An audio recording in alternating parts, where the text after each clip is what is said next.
कृष्णा।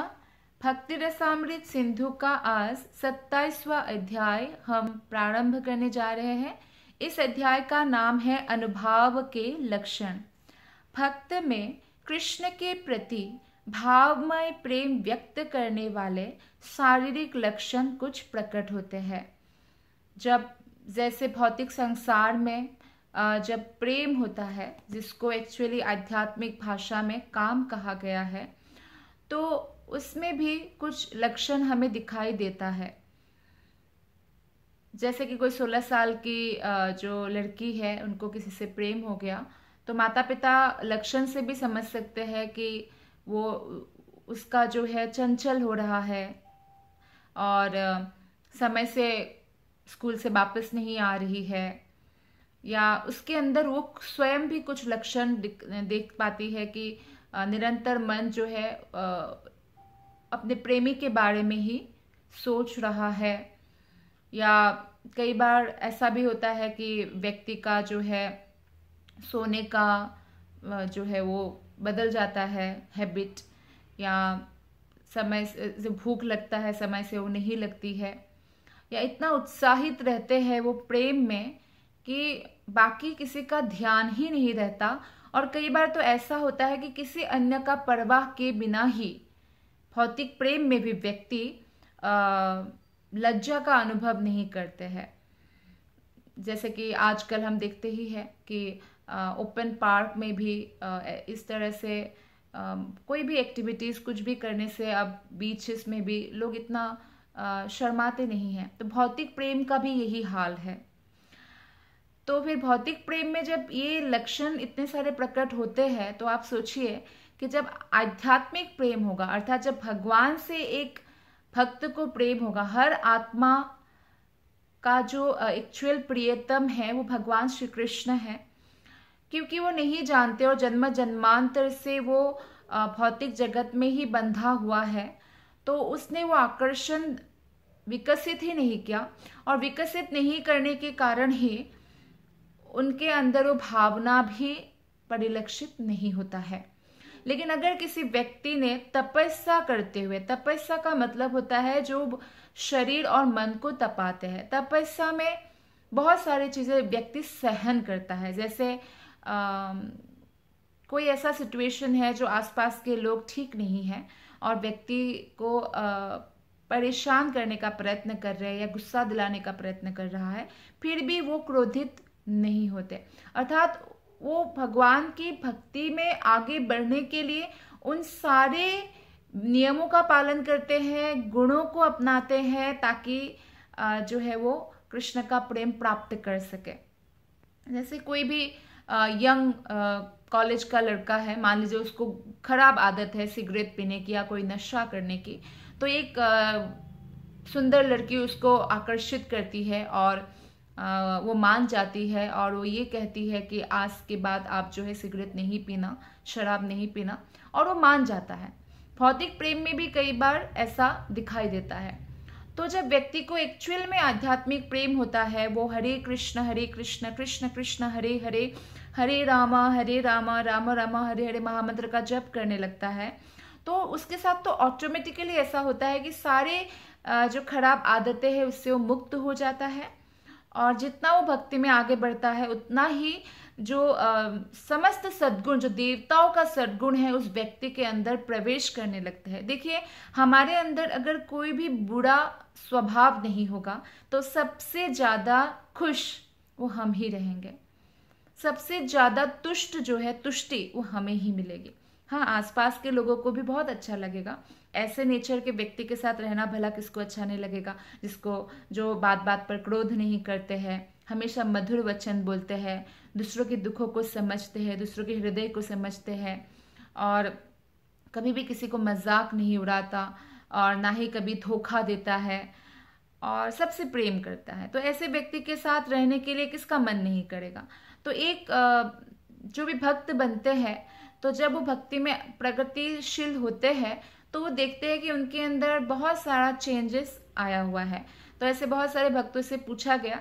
कई लोग सोचते हैं कि अच्छा भक्त बन गए तो एकदम से जो है उसका गुस्सा जीरो हो जाना चाहिए, नहीं तो तुम्हारे भक्ति का क्या लाभ है। इस तरह के डायलॉग सुना जाता है। लेकिन एक्चुअली क्या होता है, अगर आप भक्ति में आज आ भी गए हैं तो एकदम से आपका ऐसा नहीं होगा कि गुस्सा नामक चीज ही गायब हो गया, वो रहेगा।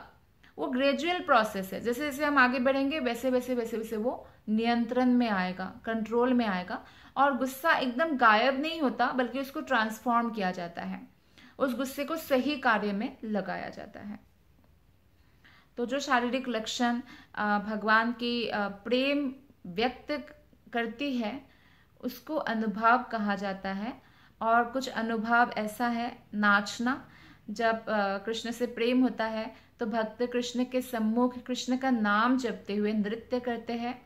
भूमि पर लौटना, उच्च स्वर में गाना, शरीर को फैलाना, जोर से चिल्लाना, जैसे जोर से चिल्लाते गौरांग नित्यानंद, लाइक दैट, जोर जोर से चिल्लाते हैं। और अंगड़ाई लेना, तेजी से सांस लेना, अन्यों की उपस्थिति की परवाह ना करना, लाड़ गिरना, उन्मत्त की तरह हंसना, सिर चकराना और हिचकी लेना। कई बार इतना प्रेम में विभोर हो जाते हैं, रोमांचित हो जाते हैं कि हो सकता है बेहोश भी हो जाए। जैसे ही चैतन्य महाप्रभु जगन्नाथ मंदिर जब वो गए पहली बार, तो जगन्नाथ का दर्शन करते ही इतना प्रेम का भाव उनके हृदय में उठा कि वो बेहोश हो गए थे। तो फिर सार्वभौम भट्टाचार्य जी ने उनको अपना घर लेके गए थे। फिर जब भक्तों ने हरिनाम कीर्तन किया फिर वो होश में आए। तो ये जब हो जाता है ऐसा प्रेम भगवान के प्रति अतिशय बहुत उत्तम लेवल का हो जाता है, तो ये लक्षण दिखाई देता है और इससे दिव्य आनंद का अनुभव होता है। इसका मतलब ये नहीं कि अच्छा हमें भी तो रोना आता है भगवान का स्मरण करके तो हम भी शायद उत्तम भक्त बन गए, ऐसा कभी भी नहीं सोचना चाहिए। क्योंकि कई बार क्या होता है, इवन अभक्त भी रोते हैं। जब भक्त के मुख से कृष्ण कथा श्रवण करते हैं, कृष्ण कथा इतना पवित्र करने वाला है कि अभक्त भी रोते हैं। और कई बार शुद्ध भक्त की संगति में होने के कारण कनिष्ठ अधिकारी भी अंदर भी ये थोड़ा थोड़ा लक्षण दिखाई दे सकता है, क्योंकि वो शुद्ध भक्त के ताप के कारण है। जैसे आप सूरज के पास मतलब जैसे सूरज के पास कोई जितना जाएगा उतना ताप का अनुभव करेगा ना, तो जैसे आग के पास आप जितना जाते, तो शुद्ध भक्त भी ऐसे ही होते हैं। उनके करीब हम जितना जाते हैं उतना ही उन भावों को हम अनुभव करते हैं, और उनकी कृपा के कारण हमें थोड़ा बहुत जो है लक्षण, जैसे गला रुद्ध हो जाना, हृदय में कुछ अनुभव करना, या आंखों से अश्रु आ जाना, ये सब होता है। तो इसलिए ये तो अभक्त के अंदर भी हो सकता है कथा सुनने से। तो इतना पवित्र है कृष्ण का नाम, कृष्ण का स्मरण। लेकिन जो उत्तम भक्त है वही इन दिव्य आनंद को पूर्णतया जो है अनुभव कर सकते हैं, बाकी लोग आंशिक अनुभव कर सकते हैं। तो हम पढ़ेंगे अभी क्या क्या लक्षण है, जब अनुभव का क्या लक्षण है, जब कृष्ण के प्रति जो प्रेम है वो पूर्णतया विकसित हो जाता है। तो पहला है नाचना। तो गोपियों के साथ रास नृत्य करते कृष्ण के सुंदर मुख को देखकर शिव जी तुरंत नाचने लगे। शिव जी जो है भगवान के अति प्रिय है, क्योंकि वो वैष्णवों में भी श्रेष्ठ है, इसलिए समस्त वैष्णवों का भी गुरु जो है शिव जी को बताया गया है। भगवान ने उनको एक नाम भी दिया था, गोपेश्वर। तो इससे गोपियों को थोड़ा सा आपत्ति भी दिखाया गया, आपने इनको गोपेश्वर नाम क्यों दिया, हमारे ईश्वर हमेशा आप ही हैं, आप ही रहेंगे। लेकिन ये कृष्ण का शिव जी के प्रति प्रेम है, और शिव जी भी निरंतर कृष्ण के ध्यान में हरे कृष्ण महामंत्र का जप करते रहते हैं, और समस्त लीलाओं में किसी न किसी तरह से शिव जी जो है भगवान की सहायता भी करते हैं। और शिव जी का सबसे प्रिय जो है वो रास नृत्य है। तो ये बात नरसिंह मेहता जो गुजरात में जो संत है नरसिंह मेहता, तो उनकी कथा में भी से भी हमें पता चलता है कि नरसिंह मेहता जो है पहले बहुत बड़े शिव भक्त थे। और एक बार ऐसा हुआ, जैसे घर में पत्नी से लड़ाई हुई तो वो घर से उनको निकल जाने के लिए कहा, तो वो निकल गए और सोमनाथ के सीढ़ियों में जो है वो पड़े रहे। 7 दिन 7 रात तक ऐसे ही रहे, और उसमें उन्होंने निरंतर जो है ध्यान किया शिव जी का। भक्तों का यही लक्षण है, सुख हो दुख हो उनका स्मरण में हमेशा भगवान ही रहेंगे। तो वो जो है शिव जी के भक्त थे पहले। तो शिव जी का स्मरण करते करते जो है 7 दिन ऐसे बीत गया। तो 7वें दिन के बाद शिव जी प्रसन्न होकर नरसिंह मेहता के पास आते हैं और कहते हैं, नंदी में बैठकर आते हैं तो कहते हैं कि मैं तुम्हारी भक्ति से बहुत प्रसन्न हूँ, मांगो क्या मांगना है। तो नरसिंह मेहता कहते हैं, नरसिंह मेहता बहुत बुद्धिमान है, वो कहते हैं कि जो आपके सबसे प्रिय वस्तु है ना वो मुझे चाहिए, वो मुझे दीजिए, ऐसे बोलते हैं।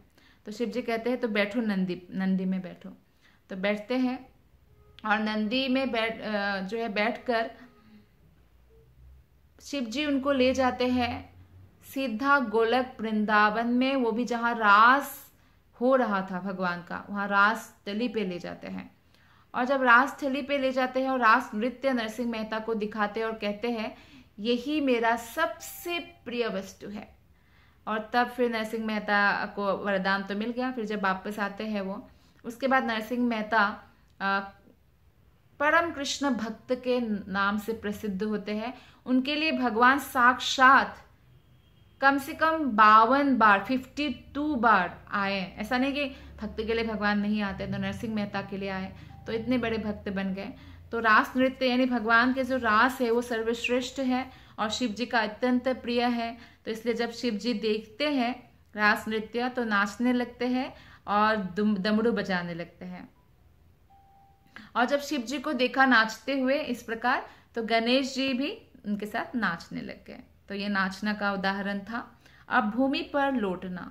श्रीमद् भागवत में 3.1.32 में विदुर उद्धव से पूछते हैं, हे मित्र, अक्रूर कुशल से तो है?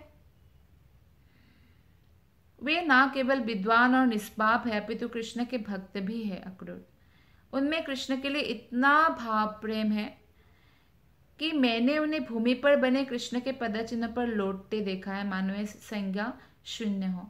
तो जब अक्रूर प्रवेश किया वृंदावन में, तो अक्रूर ने कृष्ण के पदचिन्ह देखा भूमि पर और इतने भाव विभोर हो गए कि भूमि पर लौटने लग गए।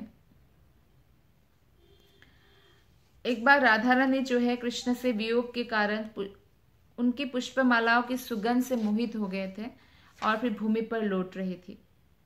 तो ये बहुत सारे उदाहरण हैं। नेक्स्ट पॉइंट है जो होता है शुद्ध भक्तों में, उत्तम भक्तों में, उच्च स्वर से गाना।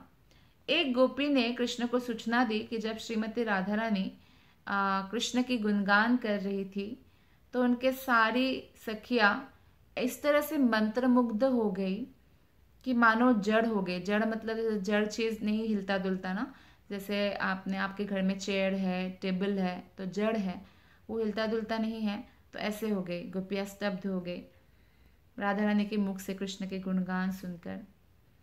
और जितने भी पत्थर थे, तो गोपियां तो मंत्रमुग्ध होकर पत्थर से बन गई, जड़ हो गई, और जितने भी पत्थर थे वो सब पिघल गए। इतना राधा रानी के गुणगान का प्रभाव था। और एक बार ऐसा हुआ कि नारद मुनि हरे कृष्ण मंत्र का कीर्तन इतना उच्च स्वर से कर रहे थे, मानो ऐसा लग रहा था जैसे भगवान नरसिंह प्रकट हो गए हो, ऐसा लग रहा था, इतना तीव्रता से कर रहे थे। और ये नारद मुनि का गाना सुनकर जोर जोर से सारे असुर इधर उधर भागने लग गए। तो इसलिए हमारे घर में भी जब हम कीर्तन करते हैं रोज उच्च स्वर में, और अगर नेबर्स को दिक्कत है तो बहुत उच्च स्वर में भी नहीं करना चाहिए, लेकिन जब आप ऐसे फेस्टिवल में जाते, उत्सवों में भाग लेते, जैसे मायापुर में, वृंदावन में, जगन्नाथपुरी में, द्वारकानाथ में, तो तब उच्च स्वर में कीर्तन आप कर सकते हैं। तो इसका बहुत बड़ा लाभ है उच्च स्वर में जब हम कृष्ण के कीर्तन करते हैं। नेक्स्ट है शरीर को फैलाना। वीणाधारी नारद मुनि जो है, जब परम प्रेमवश कृष्ण का स्मरण करते हैं तो वे अपने शरीर को इतने जोर से फैलाते हैं कि कभी कभी जो यज्ञ उपवीत होता है ना, ब्राह्मण लोग जैसे वो पहनते हैं, उपवीत पहनते हैं, जनेऊ पहनते हैं, तो नारद मुनि भी पहनते हैं। तो कभी कभी शरीर को इतना प्रेम में भाव विभोर होकर इतना फैला लेते हैं कि वो टूट जाता है। प्रेम का अन्य एक लक्षण है जोर जोर से चिल्लाना। तो उच्च स्वर से गाना, राधा रानी ने गुणगान गाया, नारद मुनि ने गुणगान गाया। अब जोर जोर से चिल्लाना, इसका उदाहरण है एक गोपी ने कृष्ण से कहा, हे नंद कुमार, आपकी वंशी की ध्वनि से पूरित होकर रुद्ध कंठ से कुररी पक्षी की भांति राधा रानी चिल्ला रही है। तो बंशी की ध्वनि जब राधा रानी सुन रही है और उनको बहुत भाव का उदय हो रहा है, तो जैसे कुररी पक्षी है वो चिल्लाती है वैसे चिल्ला रही है। कृष्ण की बंशी की ध्वनि सुनकर शिवजी चकित होकर अंतरिक्ष में इतने जोर से एक बार चिल्लाने लगे, और कई बार ऐसा होता है कि अंतरिक्ष में शिवजी चिल्लाने लगते हैं कि असुर विनष्ट हो जाते हैं, शिवजी के चिल्लाने से ही उनका नाश हो जाता है और भक्त को बहुत हर्ष होता है। जैसे भगवान के लिए जब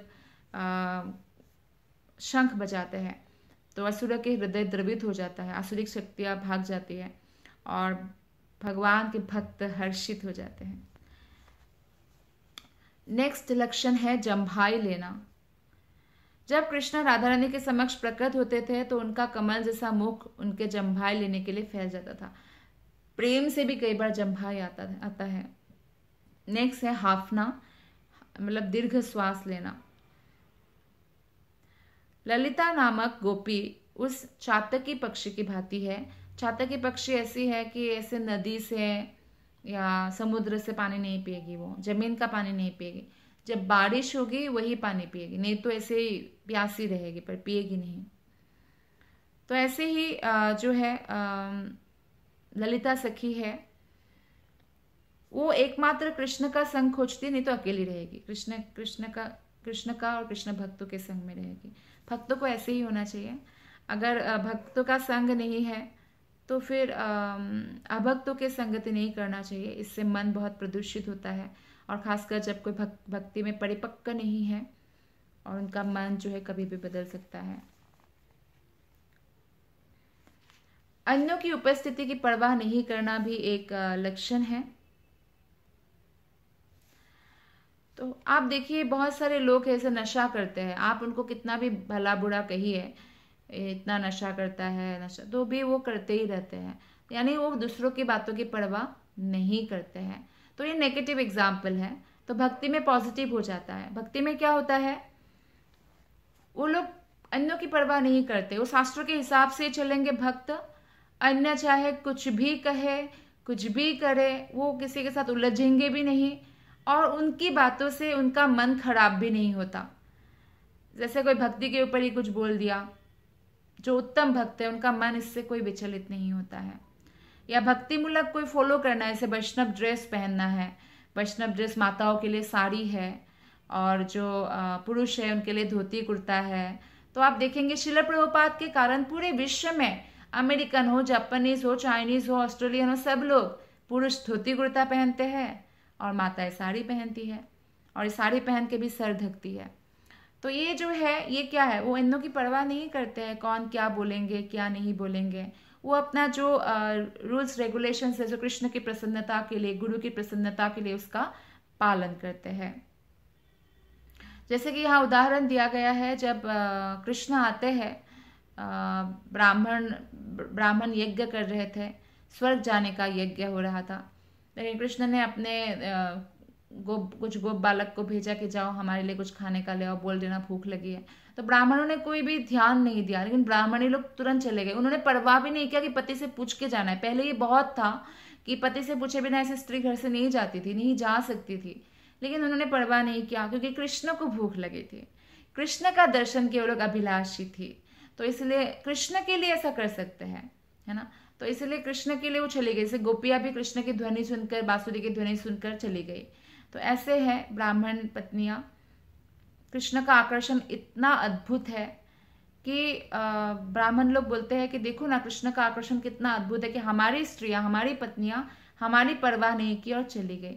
लेकिन फिर भी वो कृष्ण के पास गए थे, तो ब्राह्मण लोग भी बहुत बाद में प्रसन्न हुए और उनकी पत्नियों के प्रति उनके हृदय में सम्मान बढ़ गया। लोग विभिन्न काम के कारण इस धरातल पर बदनाम होते रहते हैं या उनकी प्रशंसा होती है, लेकिन सबसे बेस्ट प्रशंसा है अगर कोई कृष्ण भक्ति करने के कारण प्रशंसित हो, उससे बड़ा और प्रशंसा कोई नहीं हो सकता है। अगर किसी को फेमस होने का मन भी है तो उनको फेमस होना चाहिए कृष्ण भक्त के रूप में। उनको देखकर व्यक्ति कृष्ण जिसको स्मरण आ जाए, ऐसे होना चाहिए। और अगर बदनाम भी होना हो, जैसे मीराबाई बदनाम थी लेकिन कृष्ण के लिए थी, तो ये बदनाम एक्चुअल बदनाम नहीं है, ये तो प्रशंसा है। कोई कृष्ण की सेवा कर रहे हैं इसलिए लोग उनकी बुराई कर रहे हैं, बदनाम कर रहे हैं, वो एक्चुअली ग्लोरिफिकेशन ही है, राइट। तो इसीलिए जो है, ऐसे कोई आपको बोले कि दिन रात बस कृष्ण कृष्ण करते रहते हैं और कोई काम नहीं है, तो ये एक्चुअली प्रशंसा है, इसमें बुरा नहीं लगना चाहिए। कोई अगर बोले कि 2-2 घंटा माला जप करती रहती है या करता रहता है, उस समय कुछ घूम के आ सकते हैं बाहर से, या कुछ ऐसा काम कर सकते हैं, जैसे भौतिक कुछ काम के बारे में बोलते हैं, तो ये बदनाम नहीं है। ये बदनाम है उन लोगों के लिए जो मेटेरियलिस्टिक है, वो सोचते हैं कि ये तो बदनाम कर रहे हैं। नहीं, अगर भक्त ऐसे सुनेंगे कि अच्छा इनका बेटा जो है वो दिन भर कृष्ण कृष्ण करते रहते हैं, अच्छा हरिनाम का जप करते हैं, ओ अच्छा भगवत गीता का अध्ययन कर रहे हैं, तो उनके हृदय में तो सम्मान जगेगा और वो उनका दर्शन करना चाहेगा, मिलना चाहेगा। तो इसलिए ये एक्चुअली ऐसा बदनाम होना अच्छा है, और ऐसी प्रशंसा ही सबसे अतुलनीय है और सबसे श्रेष्ठ है। पद्यावली में कुछ भक्तों का कथन है, हम किसी बाहरी मनुष्य की परवाह नहीं करेंगे, यदि वे हमें चिढ़ाए तो भी हम उनकी परवाह नहीं करेंगे। हम तो हरे कृष्ण कीर्तन के दिव्य रस का आनंद लेंगे, भूमि पर लौटेंगे और भाव विभोर होकर नाचेंगे। इस तरह हम दिव्य आनंद का नित्य भोग करेंगे। तो भक्त का ऐसे ही भाव होता है, क्योंकि आप भले ही भक्ति करो चाहे ना करो, चाहे कुछ भी करो, लोग तो आपको कहेंगे। वो गधा का कहानी है ना, एक गधा जो है बाप बेटा लेके जा रहे थे एक जगह से दूसरी जगह, तो गांव वाले बात करने लगे, देखो गधा से बड़ा गधा तो ये दोनों हैं, गधा को ऐसे ही ले जा रहे, ऊपर बैठ के जाना चाहिए, तो दोनों ऊपर बैठ गए। तो दूसरे गांव के लोग बोलते हैं, अरे देखो बेचारा गधा के ऊपर दोनों बाप बेटे बैठे हैं, इनको थोड़ा सा भी दुख नहीं है। तो उन्होंने फिर एक उतर गए, अब बेटा बैठा है। तो तीसरे गांव वाले बोले कि देखो अरे कैसा बेटा है, बाप को पैदल चला रहे हैं और खुद आराम से गधे पर बैठकर जा रहे हैं। फिर बेटा उतर गया, बाप बैठे, तो कुछ लोगों ने बोला देखो कैसा बाप है, अरे बेटे को ऐसे पैदल चला रहे हैं और क्या बाप है, खुद जा रहे हैं गधे में बैठकर। तो उन्होंने समझ गए कि कैसे भी आप करो, लोगों को तो बात करना ही करना है, कुछ लोगों की आदत ही होती है, ये उनका पेशा है, उनको नहीं तो हजम नहीं होगा खाना। तो इसीलिए लोगों की परवाह, लोगों की बातों की परवाह कर कर अगर व्यक्ति जिंदा रहते हैं इस संसार में, उससे ज्यादा दुखी और कोई भी नहीं है। इसलिए बोला गया है सबसे बड़ा रोग क्या कहेंगे लोग, ठीक है।